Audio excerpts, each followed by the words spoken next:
A partir de los 80, el concepto de integración de los años 80 desapareció de los análisis académicos y de los discursos políticos y reemergió el concepto de inclusión en un intento de suplir los viejos mecanismos de aseguramiento colectivo y responsabilidad estatal. La inclusión fue la bandera de la reforma social en América Latina. Y esto hay ríos de tinta que se puede demostrar.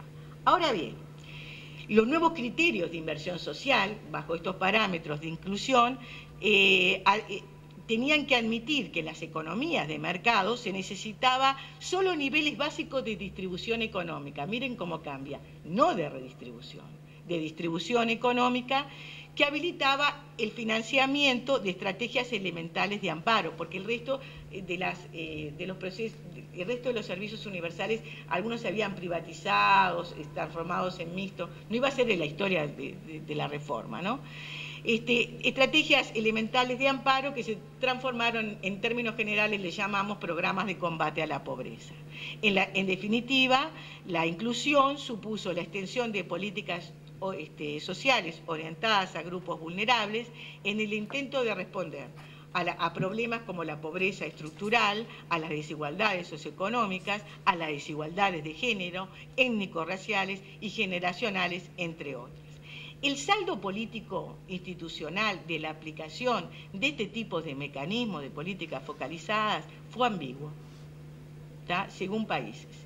Y muy complicado para los países de ingresos medios como Uruguay, ¿sí?, que contaban con un extendido y universal esquema de prestación, aunque totalmente deprimido, deteriorado.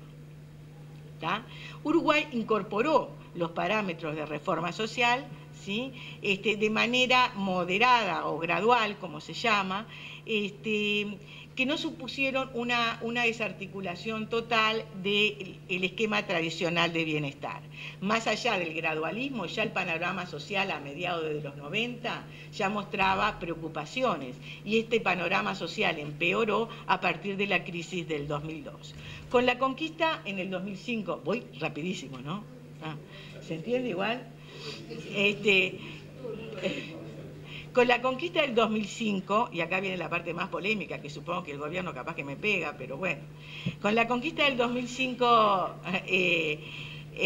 del gobierno nacional por la coalición de izquierda, esto fue un hito político. Primero porque era la primera vez que un partido distinto a los tradicionales accedía al gobierno, y segundo porque en la plataforma electoral realmente se comprometía con importantes niveles de inversión social, ¿no? No hay ninguna duda, y esto tenemos estudios comprobados, que el primer gobierno de izquierda promovió innovaciones en el campo social, tanto programáticas como institucionales. Voy a enumerarlas brevemente: consejos de salarios, favoreciendo la recuperación en un 27% del salario medio real en el periodo, incrementos en el gasto público educativo, pasando de un 3.1% del PIB en el 2005 al 4.5% en el 2009. Bueno, la ya comentada reforma de salud, la instrumentación, que aún está en instrumentación, que buscó más equidad, que la podemos detallar. Acá la tengo. Y en materia de asistencia social y vulnerabilidades, y nuevas vulnerabilidades y demandas, realmente fue un campo de mucha innovación. Se creó una nueva agencia pública que fue el Ministerio de Desarrollo Social, así como también dos planes emblemáticos, que fue dos planes de asistencia emblemáticos relativamente modernos. El PANES es el plan de emergencia para los que no son de Uruguay, fue una iniciativa de coyuntura, y el plan de equidad, que aún sigue en marcha.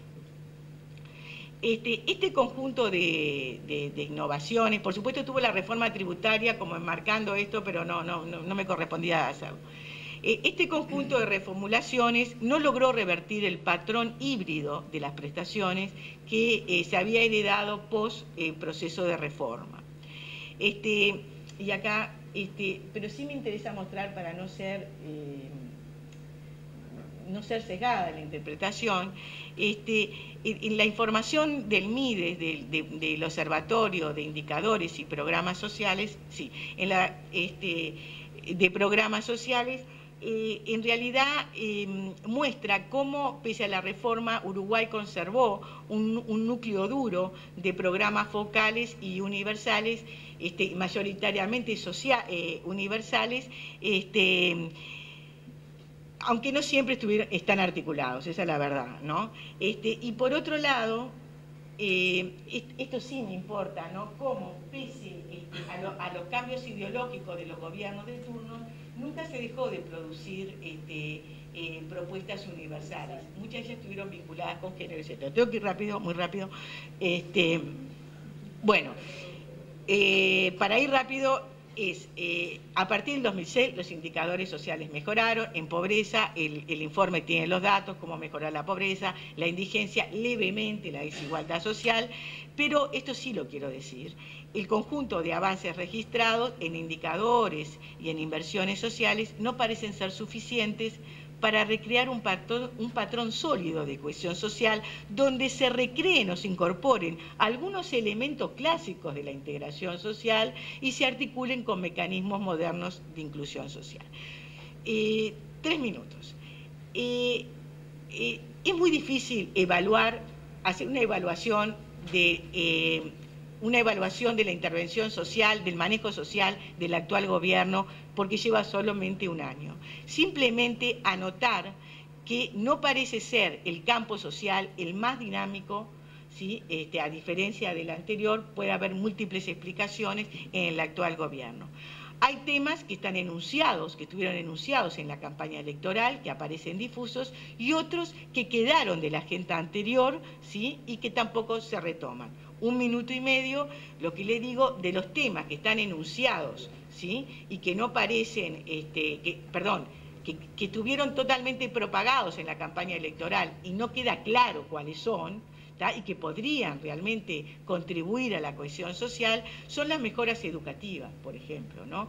Si bien iba a haber una extensión del tiempo escolar por la reproducción de escuelas de tiempo completo, becas escolares, esto está admitido en el presupuesto aprobado actualmente, pero los recursos no son suficientes para pensar en políticas que van a revertir la dinámica del sector educativo, para ponerle un ejemplo. La otra es la instalación del sistema de cuidados. Estuvo anunciado electoralmente, hasta ahora no sabemos de qué se trata, o sabemos de pedazos de qué se trata, pero sobre todo la población no sabe de qué se trata, ¿sí? En términos de líneas de acción públicas. Y esto opaca, o esto deslegitima, no quiero decir la palabra porque no me sale la palabra, bueno, no sé, esto en última instancia, este desconocimiento público desdibuja la iniciativa y puede dar lugar a comportamientos políticos particularistas, que no miren la propuesta como todo. Y el otro elemento, que también quedó en el tintero, medio minuto, estoy, ¿no? Ah, estoy bien, tengo 2, no puedo. El otro elemento que quedó en el tintero fue el lanzamiento del gran programa anunciado en la campaña electoral, el llamado, ahora se llama Plan Juntos, o Juntas, o Juntos y Juntas, bueno, que a esta altura se convirtió no en un programa de gobierno, en un programa del presidente, no solamente, por 2 razones, ¿no? Y si estuviera el presidente, cualquier representante se lo diría personalmente. Primero, porque en realidad por la ubicación institucional que tiene, que está en la órbita presidencial, y en segundo lugar, porque se desconoce públicamente en qué se tratan las acciones, los objetivos, las metas de cobertura. Es un desconocimiento público total, desconocimiento público para los diferentes públicos. Yo quiero decir, para defender el actual gobierno, que se le adjudicó muy pocos recursos en el presupuesto nacional. Pero esto no justifica el manejo opaco, ¿sí?, de cualquier programa o política pública, porque termina delegitimando, ¿verdad?, al gobierno de turno. No me importa la cantidad, sino que hay una forma de hacer las cosas. Y la forma de hacer las cosas en democracia es publicitando. Por último, y con esto pero me dio el tiempo, ¿eh?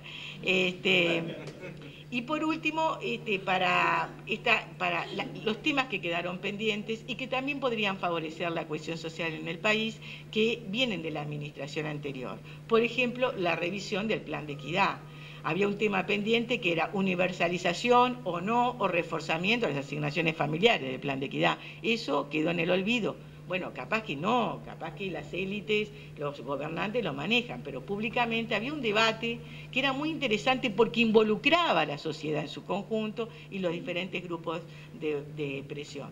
Lo otro era la amplificación de políticas de género y étnico-raciales que se venían con todo el esfuerzo fortaleciendo, ¿sí?, con todo el esfuerzo del gobierno anterior y antes, y muy presionados por el movimiento de género, pero tampoco entró en la agenda, no parece ser un tema de agenda y de debate, ¿no? Y el otro es el fortalecimiento del Ministerio de Desarrollo Social en sus capacidades y funcionamientos para no transformarse, como la mayoría de sus pares en América Latina, de Ministerio de Pobres, ¿no? Se pretendía ir más allá, atender las nuevas demandas, otras vulnerabilidades. Y por último, sí, la verdad, la deuda histórica que tenemos es la revisión sustantiva del sistema de enseñanza formal. Muchas gracias.